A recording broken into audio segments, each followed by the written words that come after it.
Welcome to tonight's Helping You Sleep ASMR experience. Today's video is brought to you by Surfshark. Surfshark are a VPN, which stands for a virtual private network that keep you safe and secure online. I'm particularly interested in ensuring that my data is kept protected. I just hate the idea of companies taking my data and selling it on. So Surfshark provides that extra bit of security. So they offer encryption, they also provide IP and DNS leak protection, and they also maintain a strict no logs policy, so nobody's going to be logging your data. They're also amazing to take with you abroad if you're traveling, or even if you're in your own country and wanting to connect to another country's Netflix or HeyYou or any sort of video platforms that you can't get in your own country. Surfshark will absolutely get you access. And what I love even more about it is that I can use Surfshark across multiple devices, such as my iPhone, my iPad, and my MacBook. You can even use on your Xbox or PlayStation, even on Chrome and on your TV. It's fantastic. So Surfshark have given my viewers a unique discount code today. So if you head to the link in my description, you will get 83% off plus 3 months for free if you head and click that link today. So what are you waiting for? Let me know how you get on in the comments. So now we're gonna focus on helping you sleep today. I've got so many goodies for you. So many goodies to help you just drift away peacefully to sleep. We all need a good, restful sleep, and we don't often get it, especially in our crazy, busy lives, and pressures and stresses and anxieties can keep us awake.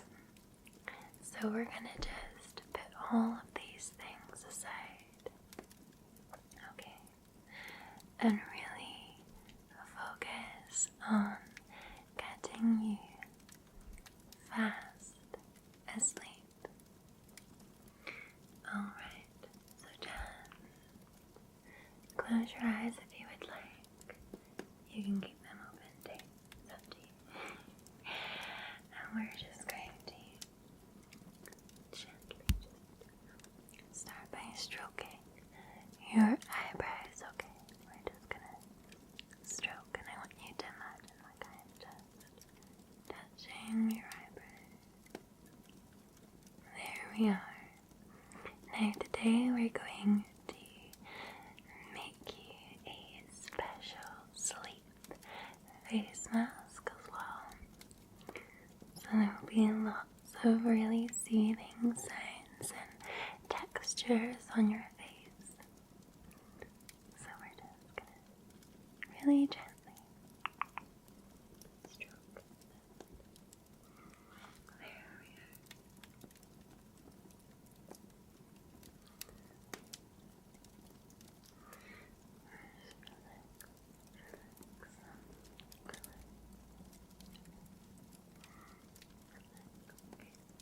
And then I'm just going to gently touch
So we're going to put this little headband right across your head. Okay, just for me, just push your hair out the way. And you look so cute with those little cat ears.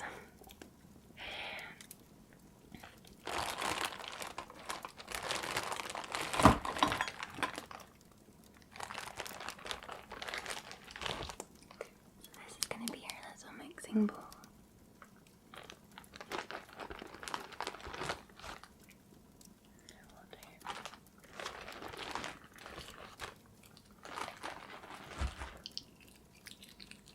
And little measuring cups. Okay. So we're going to start with our base before we add any herbs or anything in to your sleepy mask. Now remember, this sleepy mask is going to really make you sleep. So we are going to use this as our base, a little bit of oil. We're going to have cream in there as well. This is a moisturizing skin oil, and it has a natural blend of oils with vitamin E. So we're going to use this to start with.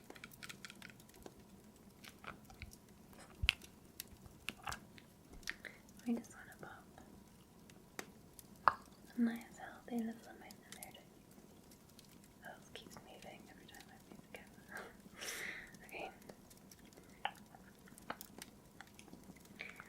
And then we're going to use for our cream element.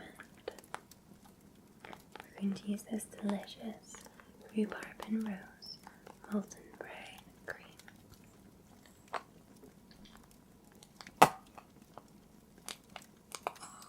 Like so. Alright. We're just going to get this a little bit of a mix together. So we have a kind of oily, creamy consistency. Okay. Now, before we get on to the herbs as well, we want to add a couple of drops of the Dream oil. And this oil is going to help you dream so peacefully and just lovely. Okay.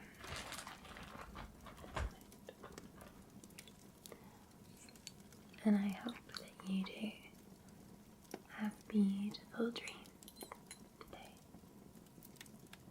We're just going to drop that in there.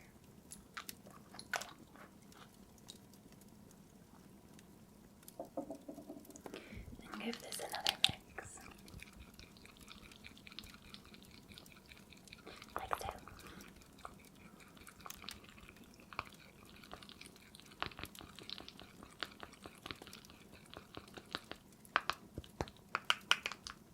Okay. Now, I've got some other things that we will use after your face mask is on. Some sleep sprays and sleep balm. We'll set them here.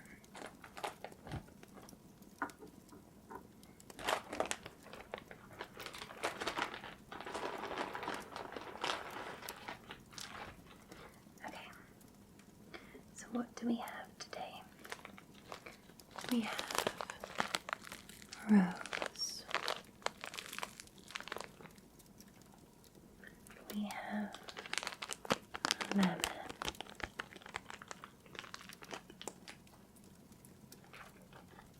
We have marigold.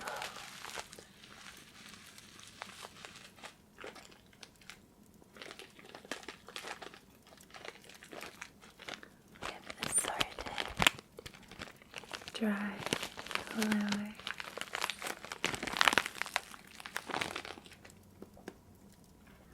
And we also have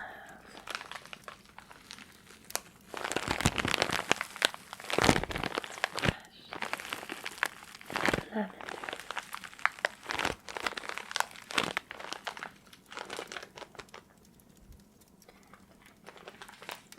And we can't forget this, the chamomile.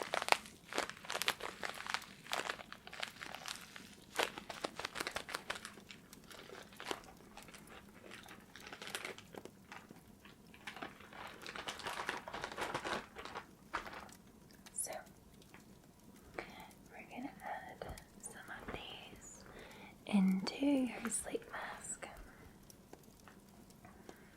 Now I think we want to add some chamomile in.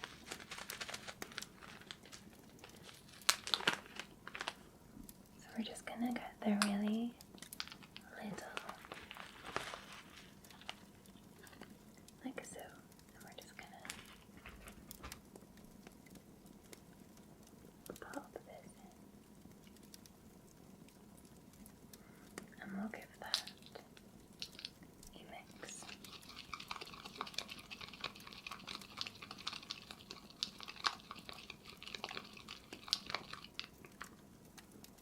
Oh, it smells so nice.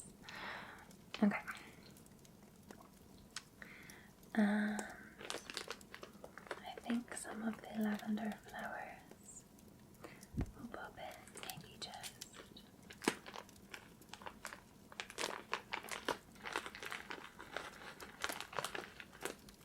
one.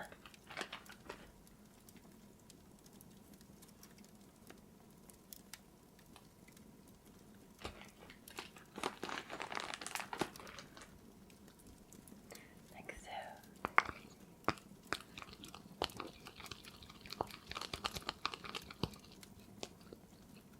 And mix that in together. And then, a rose. Just for a hint of rose, especially as the cream has some rose elements to it.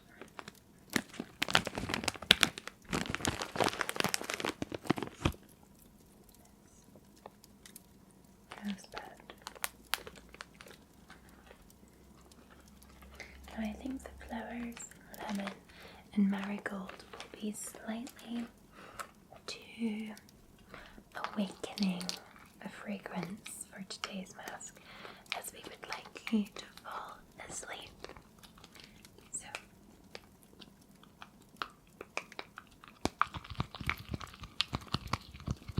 just give this a really good mix.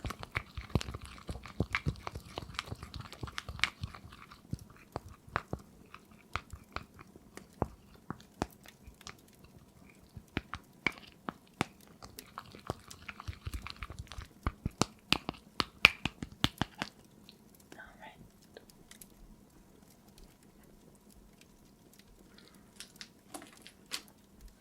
And now I'm just going to soak this in my hands and just gently start popping this onto your face.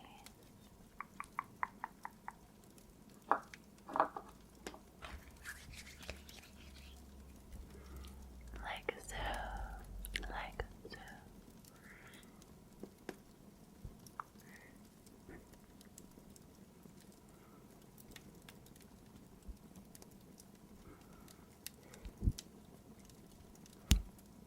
This is going to help.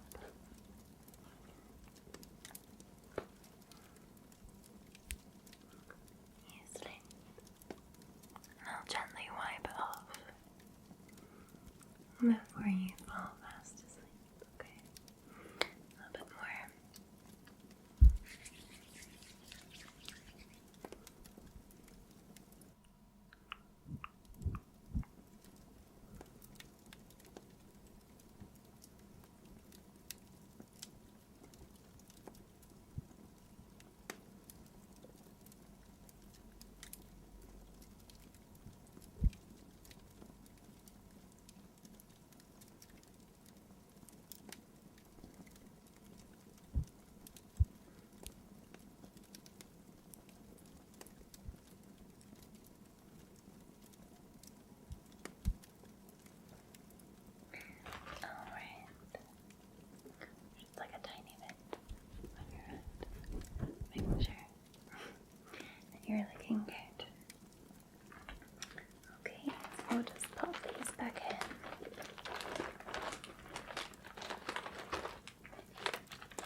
Okay. There. Now, I did mention we had some other things for you. So we're going to start with this towel, which is a sleep pillow mist for rest and relaxation. Switch off your screens and breathe in this sleep pillow mist. It's got French lavender, vetiver, jasmine, Roman chamomile, lang lang. Alright, I'm just going to spray on each side of you.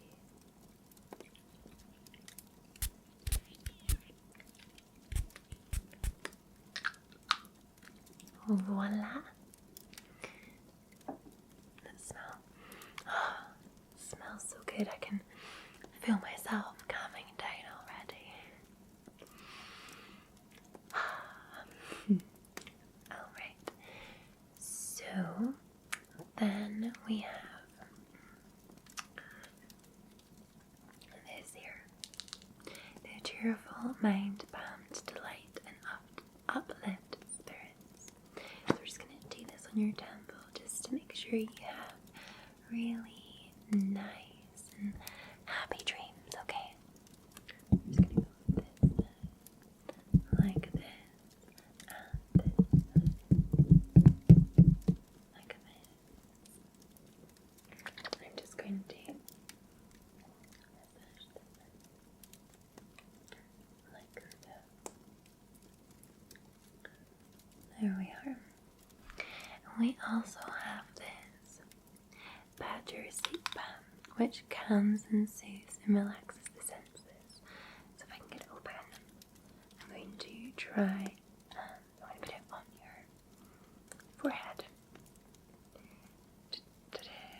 The question is whether I can get it open or not.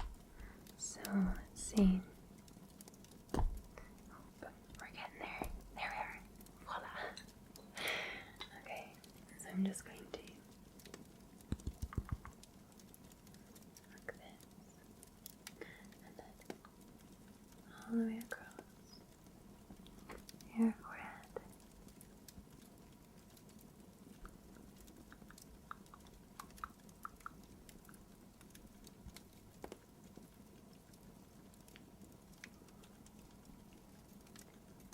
And that's just going to soothe your senses.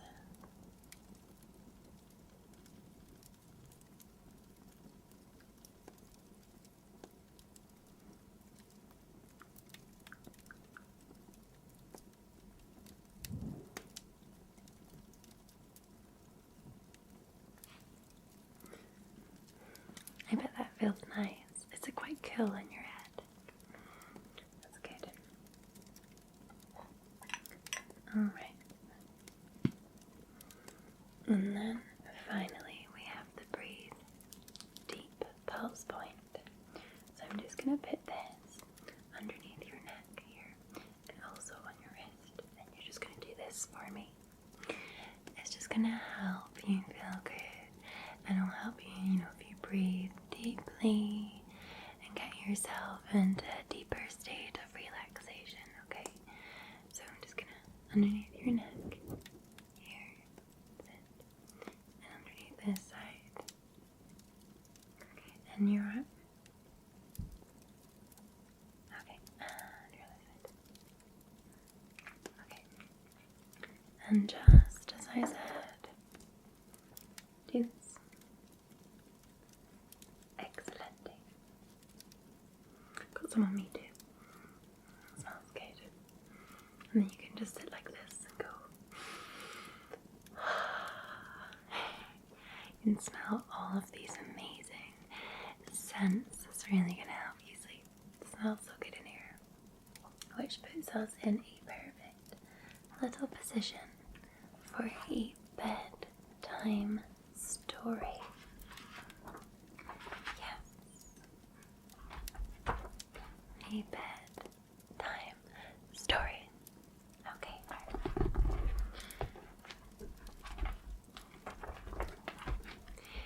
So we're going to read The Gift of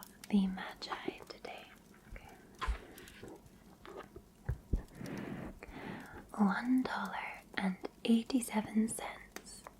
That was all, and 60 cents of it was in pennies. Pennies saved 1 and 2 at a time by bulldozing the grocer and the vegetable man and the butcher until one's cheeks burned with the silent imputation of parsimony that such close dealing implied. 3 times Della counted it, $1.87, and the next day would be Christmas. There was clearly nothing to do but flop down on the shabby little couch and howl, so Della did it, which instigates the moral reflection that life is made up of sobs, sniffles, and smiles, with sniffles predominating. While the mistress of the home is gradually subsiding from the first stage to the second, take a look at the home. A furnished flat at $8 a week. It did not exactly beg her description, but it certainly had the word on the lookout for the mendicancy squad. In the vestibule below was a letterbox, into which no letter would go, and an electric button from which no mortal finger could coax a ring. Also appertaining thereunto was a card bearing the name Mr. James Dillingham Young. The Dillingham had been flung to the breeze during a former period of prosperity when its possessor was being paid $30 per week. Now when that income shrunk to $20, though they were thinking seriously of contracting to a modest and unassuming D. But whenever Mr. Dillingham Young came home and reached his flat above, he was called Jim, and greatly hugged by Mrs. James Dillingham Young, already introduced to you as Della, which is all very good. Della finished her cry and attended to her cheeks with the powder rag. She stood by the window and looked out dully at a grey cat walking a grey fence in a grey backyard. Tomorrow would be Christmas Day, and she only had $1.87 with which to buy Jim a present. She'd been saving every penny she could for months with this result. $20 a week doesn't go far. Expenses have been greater than she calculated. They always are. Only $1.87 to buy a present for Jim. Her Jim. Many a happy hour she had spent planning for something nice for him. Something fine and rare and sterling. Something just a little bit neat or near to being worthy of the honour or being owned by Jim. There was a pier glass between the windows of the room. Perhaps you've seen a pier glass in an $8 flat. A very thin and very agile person may, by observing his reflection in a rapid sequence of longitudinal strips, obtain a fairly accurate conception of his looks. Della, being slender, had mastered the art. Suddenly she whirled from the window and stood before the glass. Her eyes were shining brilliantly, but her face had lost its colour within 20 seconds. Rapidly she pulled down her hair and let it fall to its full length. Now, there were 2 possessions of the James Dillingham Youngs in which they took mighty pride. One was Jim's gold watch that had been his father's and his grandfather's. The other was Della's hair. Had the Queen of Sheba lived in the flat across the airshaft, Della would have let her hair hang out the window some day to dry, just to depreciate Her Majesty's jewels and gifts. Had King Solomon been the janitor, with all his treasures piled up in the basement, Jim would have pulled out his watch every time he passed, just to see him pluck at his beard from envy. So now Della's beautiful hair fell about her, rippling and shining like a cascade of brown waters. It reached below her knee and made itself almost a garment for her. And then she did it up again nervously and quickly. Once she faltered for a minute and stood still while a tear or two splashed on the worn red carpet. On went her old brown jacket, on went her old brown hair, hat. With a whirl of skirts and with the brilliant sparkles still in her eyes, she fluttered out the door and down the stairs to the street, where she stopped and the sign read, Sophrony, hair goods of all kinds. One flight up Della ran and collected herself, panting. Madame, large, too white, chilly, hardly looked the Sophrony. Will you buy my hair? Said Della. I buy hair, said Madame. Take your hat off and let's have a look at the sight of it. Down rippled the brown cascade. $20, said Madame, lifting the mass with a practised hand. Give it to me quick, said Della. Oh, and the next 2 hours tripped by on rosy wings. Forget the hashed metaphor. She was ransacking the stores for Jim's present. She found it at last. It had surely been made for Jim and no one else. There was no other like it in any of the stores, and she had turned all of them inside out. It was a platinum fob chain, simple and chaste in design, properly proclaiming its value by substance alone, and not by miraculous ornamentation, as all good things should do. It was even worthy of the watch. As soon as she saw it, she knew that it must be Jim's. It was like him. Quietness and value, the description applied to both. $21 they took from her for it, and she hurried home with her 87 cents. With that chain on his watch, Jim might be properly anxious about the time in any company. Grand as the watch was, he sometimes looked at it on the sly on account of the old leather strap that used to be in place of a chain. When Della reached home, her intoxication gave way a little to prudence and reason. She got out her curling irons and lightened the gas, and went to work repairing the ravages made by generosity added to love.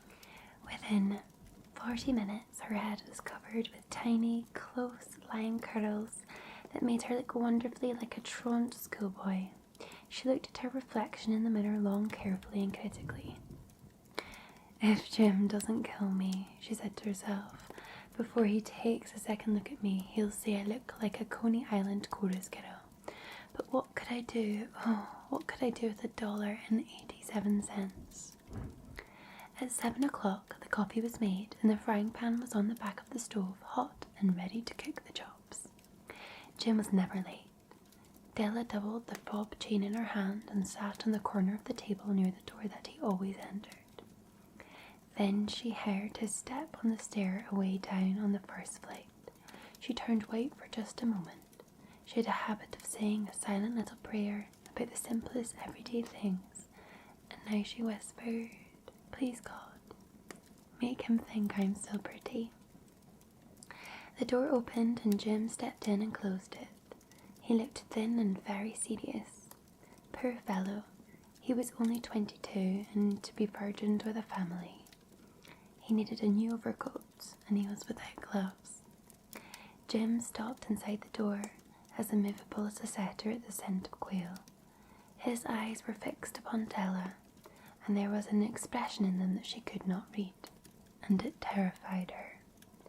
It was not anger, nor surprise, nor disapproval, nor horror, nor any of the sentiments that she had been prepared for. He simply stared at her fixedly with that peculiar expression on his face. Della wriggled off the table and went for him. "Jim, darling," she cried, "don't look at me that way. I had my hair cut off and sewed because I couldn't have lived through Christmas without giving you a present. It'll grow out again, you won't mind, will you? I just had to do it. My hair grows awfully fast. Say, Merry Christmas, Jim, and let's be happy. You don't know what a nice, beautiful gift that I've got for you." "You've cut off your hair?" asked Jim laboriously, as if he had not arrived at that patent fact yet, even after the hardest mental labour. "Cut it off and sold it," said Della. "Don't you like me just as well, anyhow? I'm me without my hair, aren't I?" Jim looked about the room curiously. You say your hair is gone, he said, with an air almost of idiocy. You needn't need to look for it, said Della. It's sold. I tell you, sold and gone too. It's Christmas Eve, boy. Be good to me, for it went for you. Maybe the hairs on my head were numbered, she went on with sudden serious sweetness, but nobody could ever count my love for you. Shall I put the chops on, Jim? Out of his trance, Jim seemed to quickly wake. He unfolded his Della.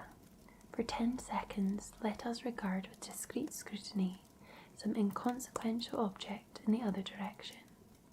$8 a week or $1 million a year. What is the difference? A mathematician or a wit would give you the wrong answer. The Magi brought valuable gifts, but that was not among them. This dark assertion will be eliminated later on. Jim drew a package from his overcoat pocket and threw it upon the table. Don't make any mistake, Dell, he said, about me. I don't think there's anything in the way of haircut or a shave or a shampoo that can make me like my girl any less. But if you'll unwrap that package, you may see why you had me going for a while at first. White fingers and nimble tore at the string of paper, and then an ecstatic stream of joy, and then, alas, a quick feminine change to hysterical tears and wails, necessitating the immediate employment of all the comforting powers of the lord of the flat. For there lay the combs, the set of combs, side and back, that Della had worshipped long in the Broadway window. Beautiful combs, pure tortoise shell, jewelled rims, just the shade to wear in the beautiful vanished hair. They were expensive combs, she knew, and her heart had simply craved and yearned over them without the least hope of possession. And now they were hers, but the tresses that should have adorned and coveted adornments were gone. She hugged them to her bosom, and at length she was able to look up with dim eyes and smile and say, "My hair grows fast, Jim." And then Della leapt up like a little singed cat and cried, "Oh, oh!" Jim had not yet seen his beautiful present. She'd held it out to him eagerly upon her open palm. The dull, precious metal seemed to flash with a reflection of her bright and ardent spirit. "Isn't it dandy, Jim?" "I hunted all over town to find it. You'll have to look at the time 100 times a day now. Give me your watch. I want to see how it looks on it." Instead of obeying, Jim tumbled down on the couch and put his hands under the back of his head and smiled. "Dell," said he, "let's put our Christmas presents away and keep them a while. They're too nice to use just as presents. I sold the watch to get the money to buy your combs. And now suppose you put the chops on." The Magi, as you know, were wise men, wonderfully wise men, who brought gifts to the babe in the manger. They invented the art of giving Christmas presents.